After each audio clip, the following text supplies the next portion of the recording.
Hey everyone, so just a little friendly reminder here. I'm going to be referencing an article, and I know some of those in the stash media might say, ooh, he's sharing something that's not new or not fresh from within the last week or two. Well, yeah, that's the thing. If we're going to have the capacity or the ability to push back against the rhetoric or the current positions that the ruling class or their media mouthpieces put forth, well, the way to do that is to hold their own words against them, their own stance, and their prior rhetoric as a means to show just how hypocritical these people truly are.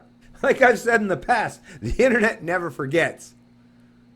And while the hacks in the established media and the current ruling class, they hope that you'll only deal with things in 30-second sound bites or 5-minute segments on your 24-hour propagandist news channels and hopefully forget about what they said shortly thereafter. Well, like I say, in the age of information, in the digital world, we all have the ability to search through that history that is now part and parcel of the internet and draw from it whatever we need to hold these actors to account.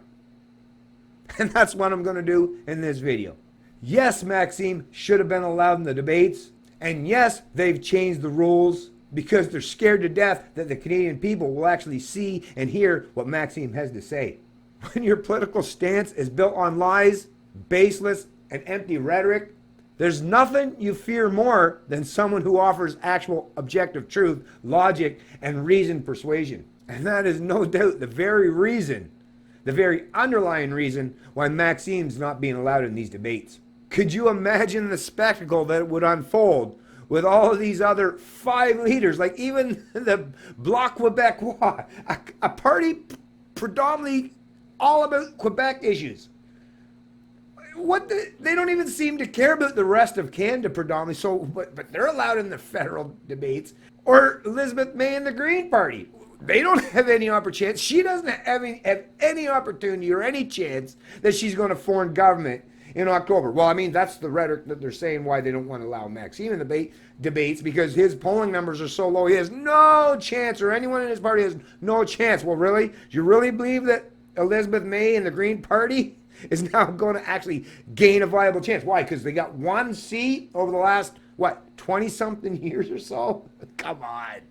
And I mean, we've seen the numbers. I've shared it on all my social media pages. You see how far behind the Liberals, the NDP, and the Greens are in terms of their nomination process. And the fact that Liberals are so far behind, they're basically tying with the Green Party currently.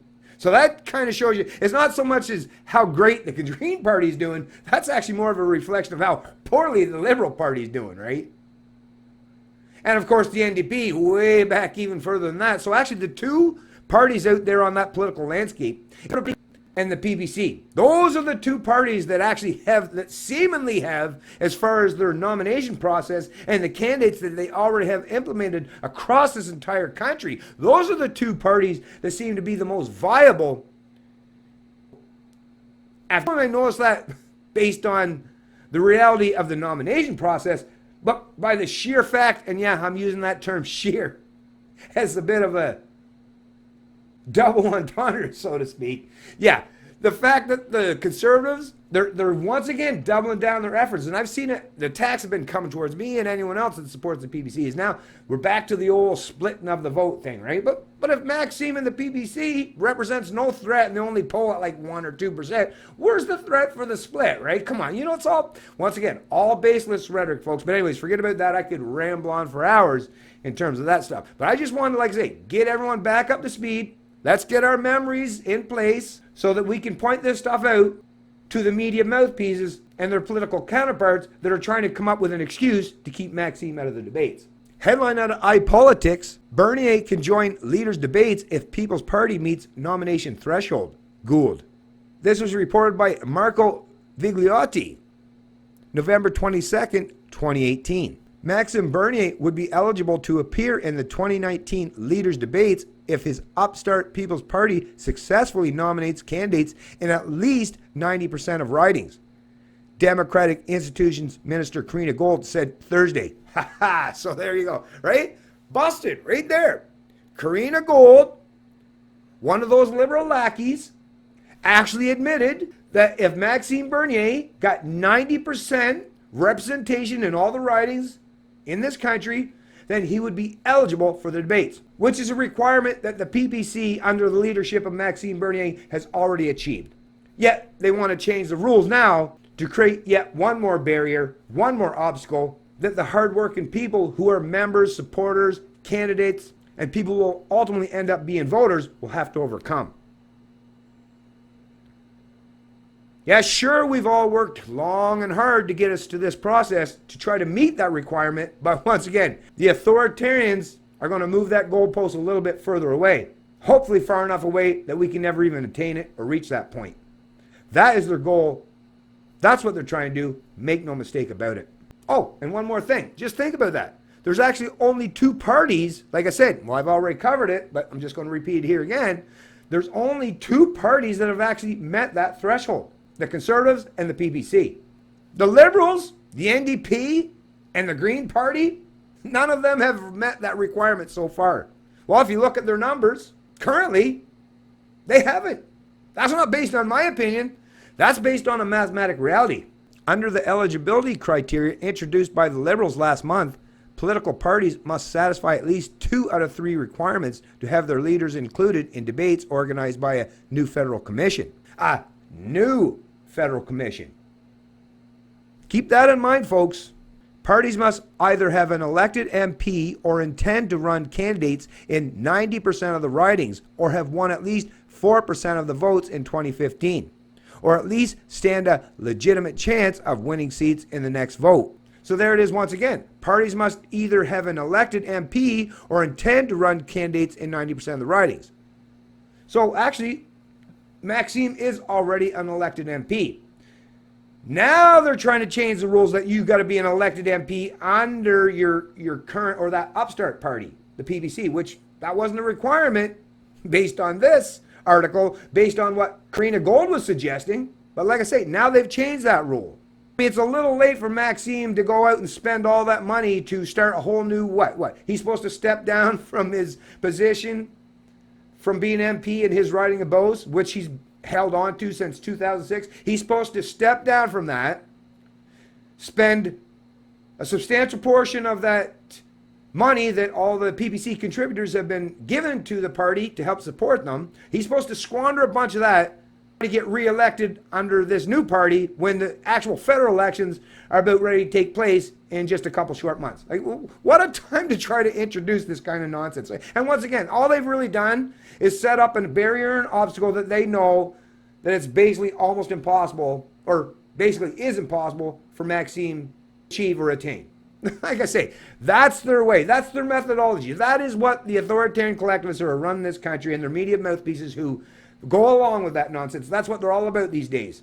Silencing and suppressing large portions of the Canadian population or destroying any opportunity or chance for any outsider or upstart political party from challenging the status quo. And that's the thing. It's not like Maxime and the PPC is like some fringe party, as some people are suggesting. Would you stop with that nonsense? Those of you who are talking about Maxime as being part of the fringe. Hello? Like, just look out there, not just on social media, but just go to some of these rallies.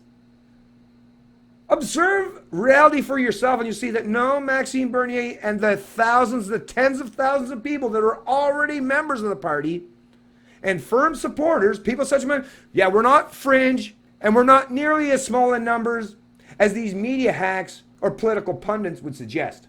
Although elected under the Conservative Party banner in 2015, Bernier would still qualify as a People's Party MP for the purposes of the criteria and would be eligible to participate if his party met the nomination threshold, Gould confirmed to iPolitics following her appearance before the Committee on Procedure and House Affairs.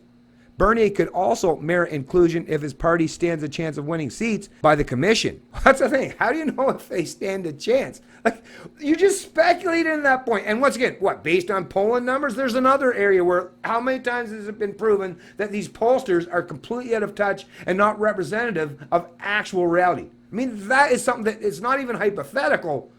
There's real world knowledge and many examples of that playing out in reality.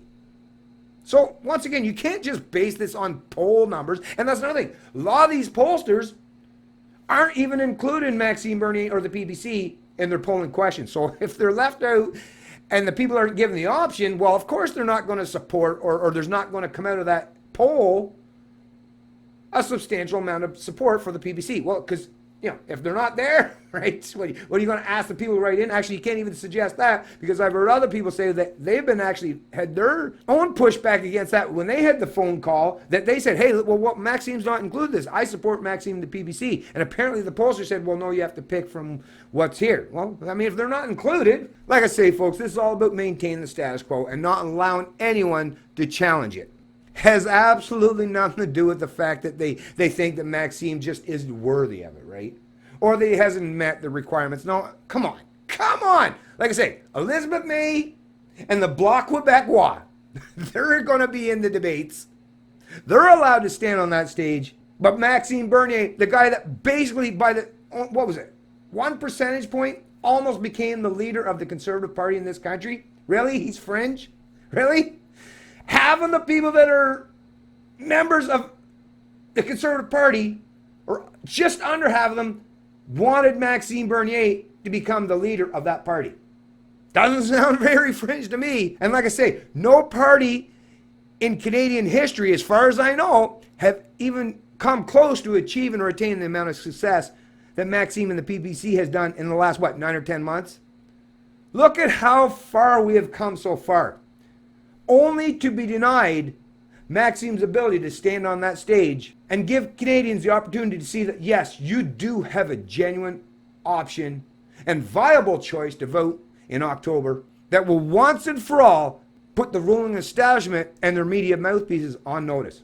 You know that is something that a lot of Canadians have an appetite for, and to pretend or suggest otherwise is once again to deny reality itself. And ultimately, at the end of the day, that is the reason why they won't allow Maxime in the debates. They're scared to death that kind of populism, that his message and his policies, positions will resonate tremendously with a large portion of that population. And that sends a lot of shivers. That's scary to the ruling establishment and their media mouthpieces. Make no mistake about that one, folks. It's Canadian Libertarian, and I love liberty.